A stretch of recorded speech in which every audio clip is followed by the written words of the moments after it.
Assalamualaikum sahabat-sahabat yang dirahmati Allah. Hari ini saya akan menceritakan tentang larangan kelam di hutan Cipawenang. Like dan subscribe ke channel ini sangat membantu kami memberikan cerita-cerita menarik lainnya.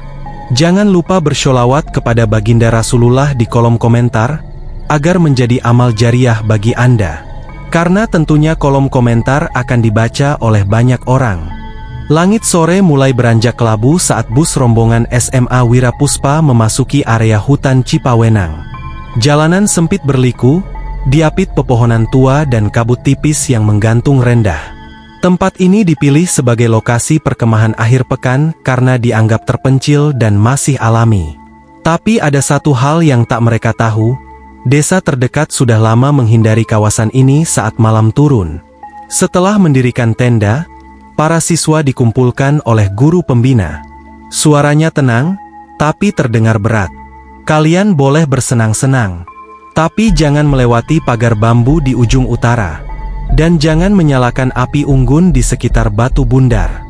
Itu bukan tempat sembarangan. Tak semua anak mendengarkan serius.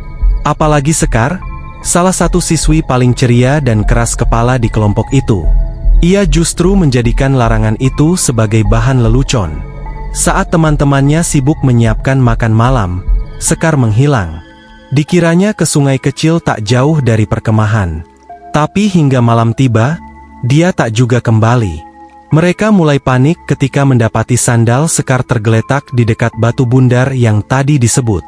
Tak ada jejak lain, tak ada suara, dan anehnya, tak seekor jangkrik pun terdengar.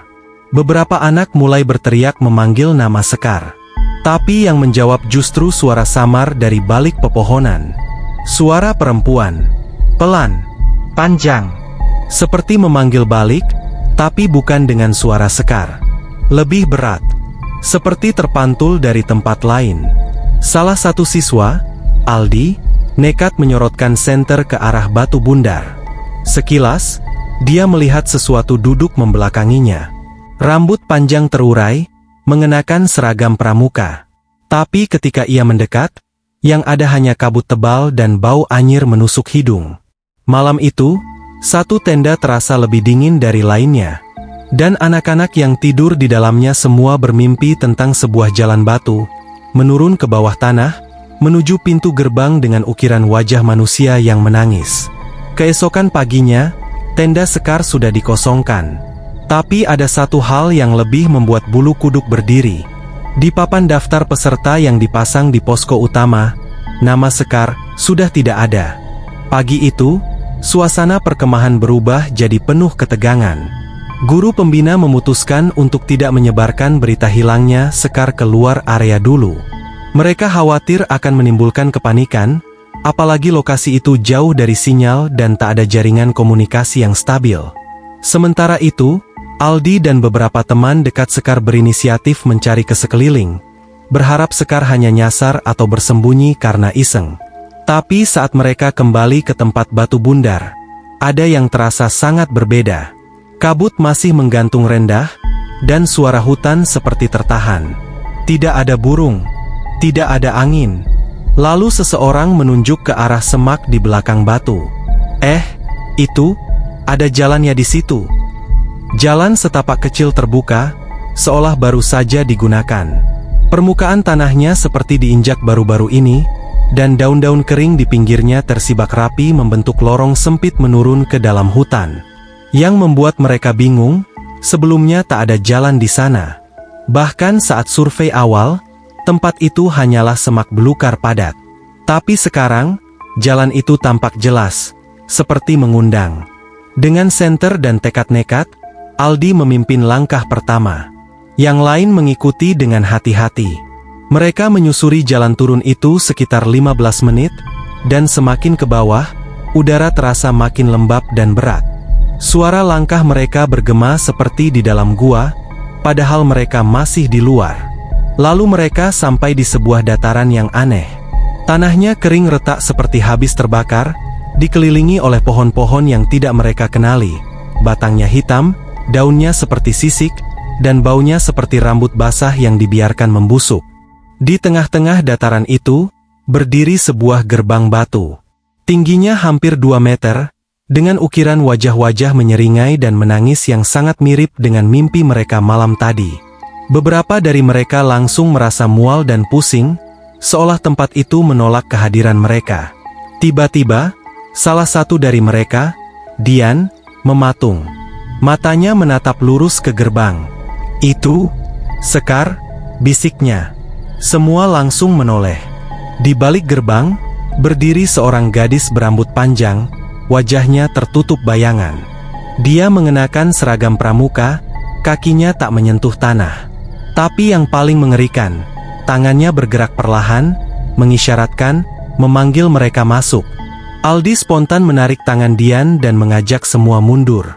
Tapi saat mereka berbalik untuk lari naik kembali, jalan yang tadi mereka lewati sudah tidak ada. Yang ada hanya deretan pohon hitam rapat berdiri, menutup setiap celah jalan pulang. Mereka sudah masuk ke dalamnya. Aldi dan yang lainnya hanya bisa terdiam sejenak, terperangkap dalam ketakutan yang tak dapat mereka jelaskan. Mereka merasa seolah-olah terperangkap dalam suatu dunia yang tidak mereka kenali, di luar logika dan pengetahuan mereka. Udara di sekitar semakin berat, dan bau tanah basah semakin menyengat. Dian yang memandangi gerbang batu dengan mata kosong, perlahan berbalik. Wajahnya pucat, dan nafasnya terengah-engah. Kita harus pergi dari sini," katanya dengan suara terputus-putus. Namun, tidak ada jalan yang terlihat. Semua arah yang mereka coba cari hanya hutan hitam yang sama, seolah mereka berjalan berputar kembali ke titik yang sama. Semakin lama, suara hutan yang sebelumnya hening mulai terdengar lagi. Tapi kali ini, bukan suara alam biasa. Ada suara bisikan, halus, namun semakin jelas. Aldi menatap sekelilingnya, wajahnya penuh rasa cemas. "Ada yang aneh di sini. Kita harus keluar, sebelum semuanya terlambat."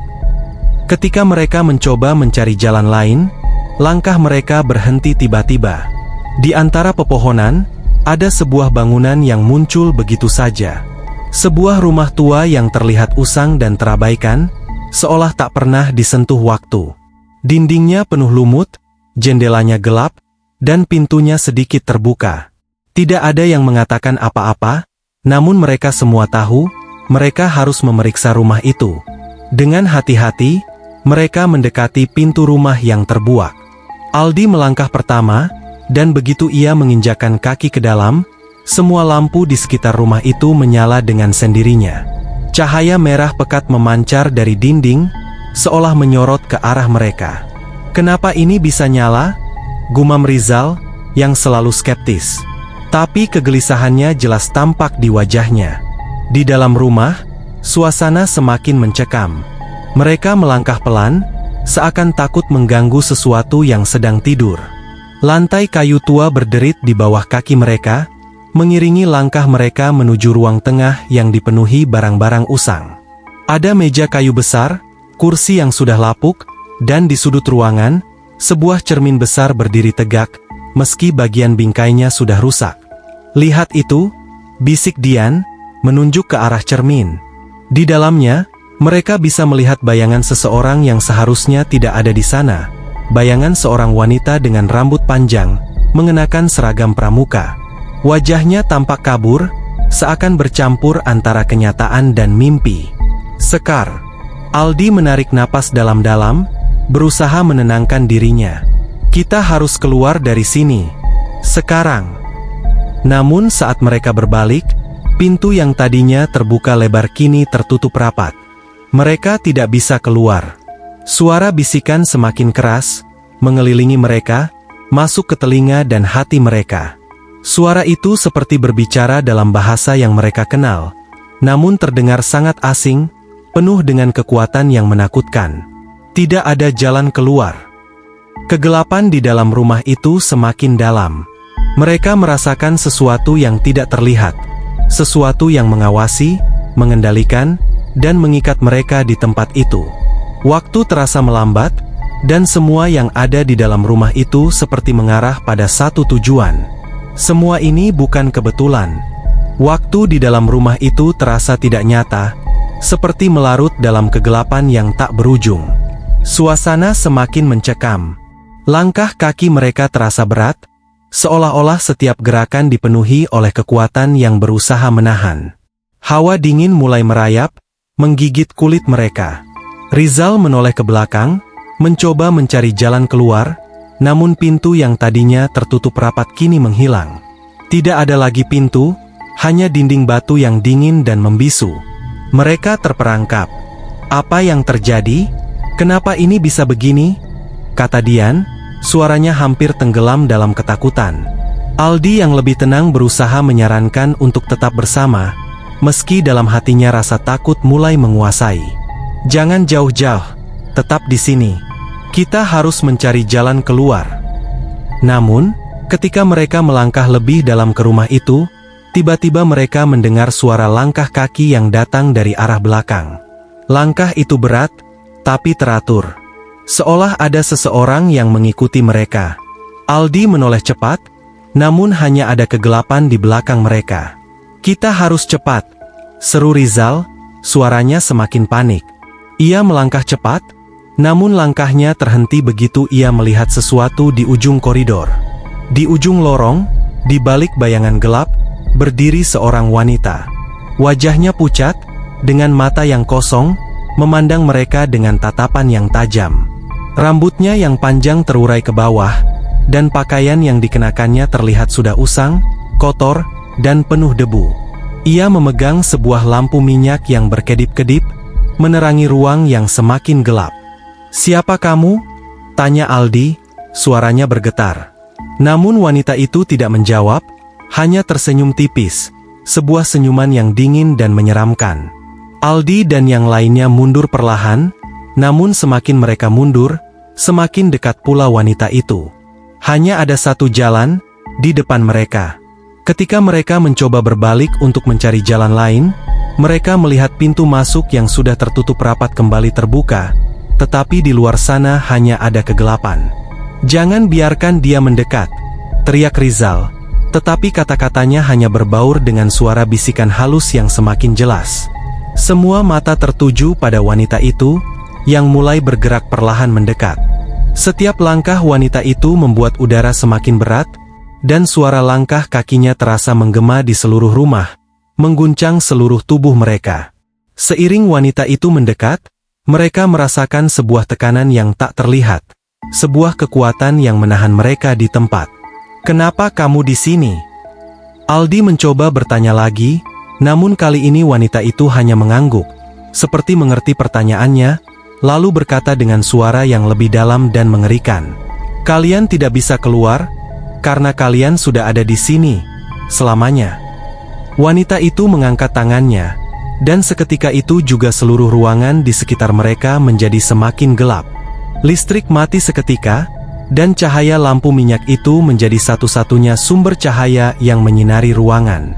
Di luar rumah, suara angin yang menderu mendengung seperti seruan yang datang dari jauh. Dan di tengah kegelapan itu, mereka merasakan sesuatu yang lebih menakutkan dari sekadar roh atau hantu. Ada sesuatu yang mengawasi mereka, sesuatu yang lebih tua dari yang mereka bayangkan. Mereka telah memasuki dunia lain, sebuah dunia yang terperangkap di antara batas-batas waktu dan ruang. Semakin lama mereka berada di dalam rumah itu, semakin aneh rasanya. Setiap sudut ruangan terasa berubah, seperti waktu dan ruang yang melengkung, menyatu dengan keheningan yang menekan. Udara semakin dingin, dan napas mereka terasa berat. Mereka tidak tahu apakah itu rasa takut atau karena sesuatu yang lebih besar dan lebih jahat sedang mengintai. Rizal mencoba untuk tetap tenang. "Kita harus keluar dari sini. Kita nggak bisa tinggal di sini lebih lama lagi," katanya, suara bergetar, tapi penuh tekad. Namun, saat ia melangkah menuju pintu yang sekarang terbuka lebar, ia merasakan seperti ada sesuatu yang menahan tubuhnya. "Ada yang nggak beres," Rizal bergumam, matanya memicing saat melihat kembali ke arah koridor. Keheningan yang mencekam menambah ketegangan, dan tiba-tiba langkah kaki yang berat terdengar lagi, kali ini datang dari dalam rumah, dari balik pintu yang terbuka. Di depan mereka, bayangan gelap muncul. Sosok itu bergerak perlahan, semakin mendekat. Itu bukan wanita yang mereka temui sebelumnya, namun sosok pria tinggi besar dengan wajah yang tertutup oleh rambut panjang. Matanya kosong, seperti tidak ada kehidupan di dalamnya, hanya kegelapan. Sosok itu mengulurkan tangannya, dan tanpa sadar, Aldi melangkah mundur, tapi kakinya seolah terjebak di tanah.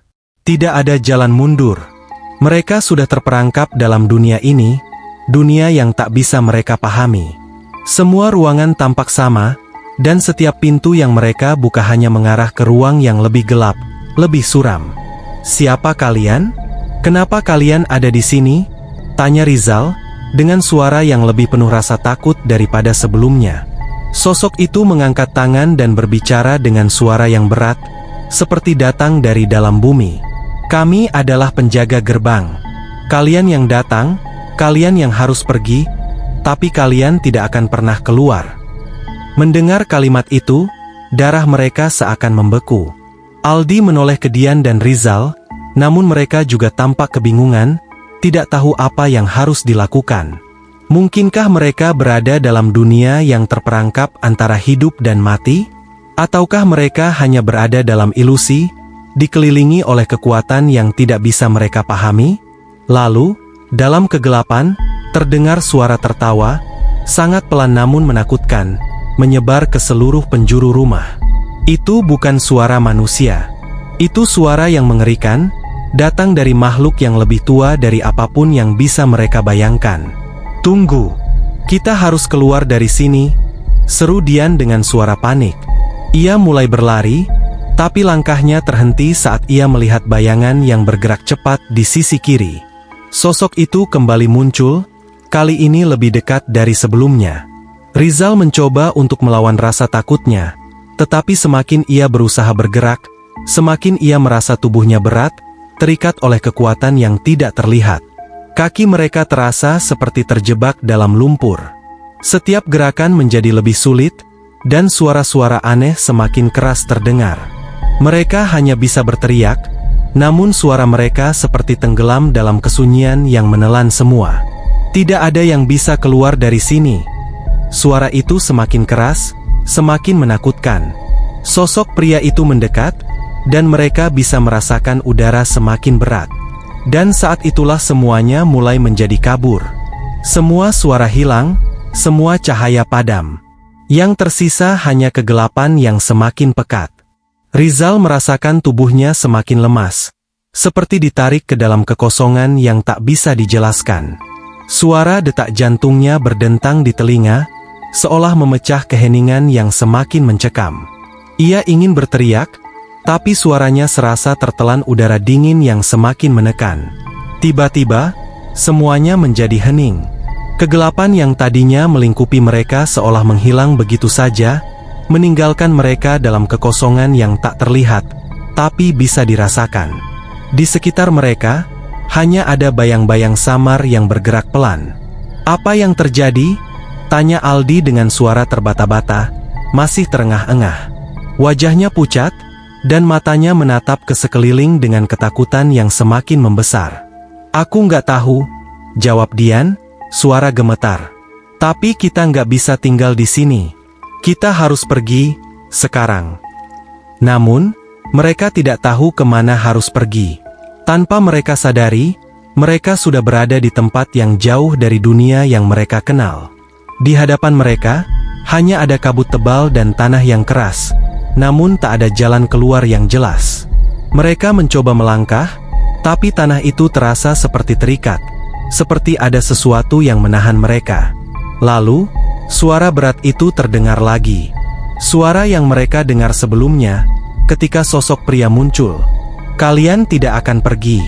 Kalian adalah bagian dari tempat ini sekarang." Suara itu seperti menggema di udara, datang dari segala arah.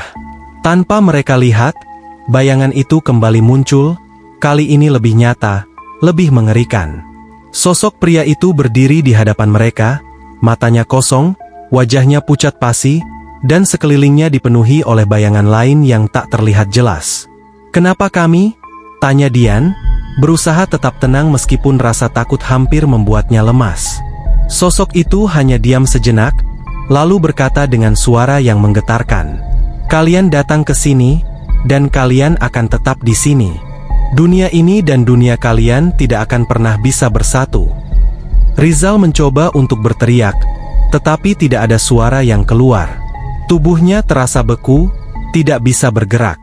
Setiap kali ia berusaha menggoyangkan tubuhnya, semakin berat rasa terikat yang ia rasakan. Dia dan teman-temannya benar-benar terperangkap dalam dunia yang tidak mereka pahami. Sosok itu berjalan mendekat, dan kali ini, bayangannya merayap, seperti menggulung sekeliling mereka, menutupi mereka dengan kegelapan yang semakin pekat. Tanah di bawah kaki mereka terasa semakin rapuh, dan udara semakin dingin, menembus hingga ke tulang. Lalu, dengan suara yang hampir tidak terdengar, sosok itu mengucapkan kata-kata yang mengerikan. "Kalian tidak akan keluar dari sini, karena kalian sudah menjadi bagian dari kami." Kegelapan itu semakin membalut mereka, dan mereka merasakan tubuh mereka semakin lemas, seperti terhisap ke dalam dunia yang tidak mereka tahu. Keputusasaan mulai merayapi mereka, karena mereka tahu, mereka tidak akan pernah bisa keluar dari tempat ini. Namun, di tengah ketakutan itu, mereka merasakan ada sesuatu yang aneh. Sebuah cahaya lembut, samar-samar muncul di kejauhan. Mungkinkah itu jalan keluar? Ataukah itu hanya fata morgana dalam dunia yang semakin gelap ini? Cahaya itu semakin jelas, seperti satu-satunya harapan yang tersisa di dunia yang seakan tak ada ujungnya. Rizal, Aldi, dan Dian terpaku, menatap cahaya yang kini bersinar lebih terang. Tetapi ada sesuatu yang aneh, sesuatu yang tidak bisa mereka jelaskan. Cahaya itu tampak mengundang, namun juga terasa menakutkan. Seperti ada kekuatan yang mengikat mereka, menarik mereka untuk mendekat, meskipun ketakutan semakin menghantui setiap langkah mereka. "Apa itu?" Aldi bertanya dengan suara pelan, meskipun tidak ada yang menjawab. Dia tahu mereka semua merasakan hal yang sama, perasaan terperangkap antara rasa ingin tahu dan ketakutan yang semakin besar. Rizal menggenggam tangan Dian, mencoba mencari kekuatan di tengah kegelapan yang mencekam. "Kita harus pergi ke sana," katanya, suaranya hampir seperti bisikan. "Mungkin itu jalan keluar." Dian menatap Rizal dengan ragu. "Tapi bagaimana jika itu jebakan? Kita sudah tahu apa yang terjadi ketika kita mengikuti sesuatu yang tidak kita mengerti." Tapi Rizal tidak menjawab. Ia mulai melangkah menuju cahaya itu, dan meskipun langkahnya berat, ia merasa seperti dipaksa untuk mendekat. Aldi dan Dian tidak punya pilihan lain selain mengikuti, meskipun ketakutan sudah hampir menguasai mereka. Mereka terus berjalan, semakin mendekat pada cahaya yang semakin terang. Namun tetap terasa ada sesuatu yang salah. Ketika mereka berada hanya beberapa langkah dari sumber cahaya itu, sebuah suara terdengar, jauh lebih keras dari sebelumnya, bergema dalam pikiran mereka, merasuk dalam hati mereka. "Kalian tidak bisa melarikan diri." Suara itu bergema, kali ini lebih dekat dan lebih mengerikan. "Kalian sudah terjebak di sini. Tidak ada jalan keluar." Tiba-tiba, cahaya itu memudar, dan yang menggantikannya adalah bayangan gelap yang bergerak cepat ke arah mereka. Tanpa peringatan, sosok pria yang mereka lihat sebelumnya muncul lagi, kali ini lebih mendekat, lebih nyata. Wajahnya tampak seperti wajah orang yang sudah lama mati, dengan mata yang kosong dan mulut yang tersenyum aneh. "Kalian tidak akan pernah bisa kembali ke dunia kalian," katanya dengan suara yang lebih dalam, menggetarkan. "Kalian sudah menjadi bagian dari kami, dan kalian akan tetap di sini selamanya." Keringat dingin mengalir di tubuh mereka.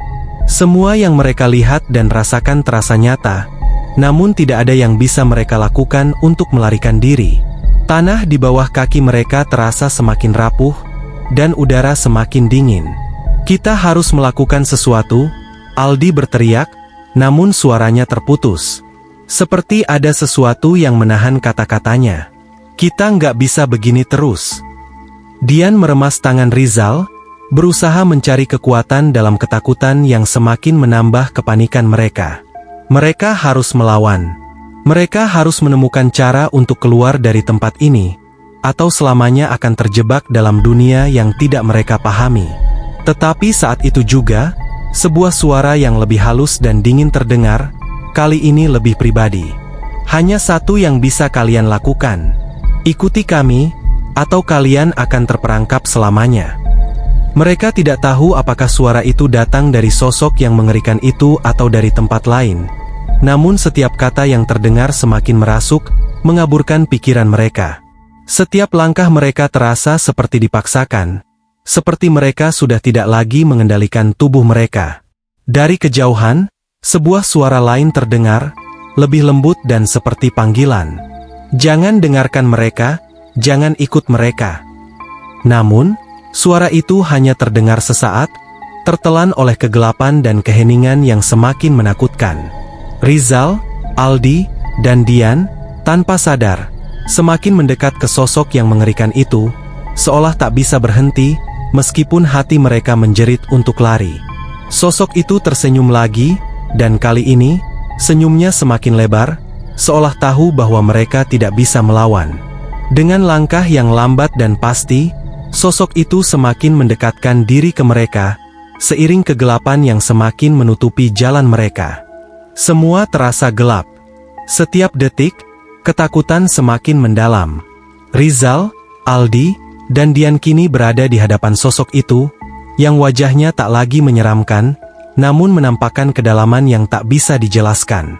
Wajahnya bukan lagi sekadar wajah orang mati, melainkan wajah yang memancarkan kesedihan dan penyesalan yang mendalam. "Kenapa kalian masih di sini?" Suara itu bertanya dengan lembut, bukan dengan ancaman, tapi dengan keputusasaan. "Kalian sudah memilih jalan yang salah, dan kini kalian terperangkap." Rizal, yang merasa seluruh tubuhnya kaku dan tidak bisa bergerak, merasakan sesuatu yang aneh. Seolah ada kekuatan yang mendorongnya untuk berpikir jernih, meskipun sekelilingnya semakin mencekam. "Allah, kami meminta pertolongan MU," bisik Rizal, suara yang terputus-putus. Tanpa sadar, ia mengucapkan doa yang diajarkan oleh orang tuanya sejak kecil. Dan saat itu juga, seolah-olah sebuah cahaya mulai muncul di dalam dirinya. Aldi dan Dian, meskipun ketakutan, mengikuti jejak Rizal. Mereka juga mulai mengingat doa-doa yang diajarkan mereka. "Ya Allah, lindungi kami dari keburukan ini," kata Aldi, walau suara itu hampir terhalang oleh rasa takut yang luar biasa. Tiba-tiba, sebuah suara dari dalam hati mereka menggetarkan pikiran mereka. "Aku adalah cahaya yang tidak bisa dikuasai oleh kegelapan. Barang siapa yang meminta pertolongan, maka aku akan memberikan jalan keluar." Dengan kata-kata itu, dunia yang gelap dan menakutkan itu mulai memudar. Sosok yang sebelumnya mengerikan itu juga mulai menghilang, seiring cahaya yang semakin kuat. Kegelapan yang menyelimuti tubuh mereka perlahan memudar, dan mereka merasa seperti ditarik ke tempat yang lebih terang. Tidak lama kemudian, mereka mendapati diri mereka kembali berada di jalan setapak yang dikenal mereka, di tempat yang aman. Suasana yang sebelumnya penuh dengan ketakutan kini berubah menjadi kedamaian yang luar biasa. Rizal, Aldi, dan Dian hanya berdiri, terengah-engah, tak percaya dengan apa yang baru saja mereka alami. Mereka merasakan kelegaan yang luar biasa, namun juga sebuah kesadaran yang mendalam. "Ini semua karena Allah," kata Rizal, suaranya penuh rasa syukur. "Hanya dengan pertolongannya, kita bisa keluar dari sini." Penutup dan hikmah. Kisah yang dialami Rizal, Aldi, dan Dian membawa pelajaran yang mendalam. Dalam setiap kesulitan dan kegelapan yang kita hadapi dalam hidup ini, hanya dengan mengingat Allah dan memohon pertolongannya, kita dapat menemukan jalan keluar. Tidak ada kegelapan yang tidak bisa dilawan dengan cahayanya. Seperti dalam surat At-Taubah ayat 51, yang artinya, "Katakanlah, tidak akan menimpa kami melainkan apa yang telah ditentukan Allah untuk kami. Dialah pelindung kami, dan hanya kepada Allah orang-orang yang beriman harus bertawakal." Hikmah dari cerita ini adalah, ketika kita menghadapi situasi yang tampaknya tanpa harapan, jangan pernah berhenti untuk memohon kepada Allah.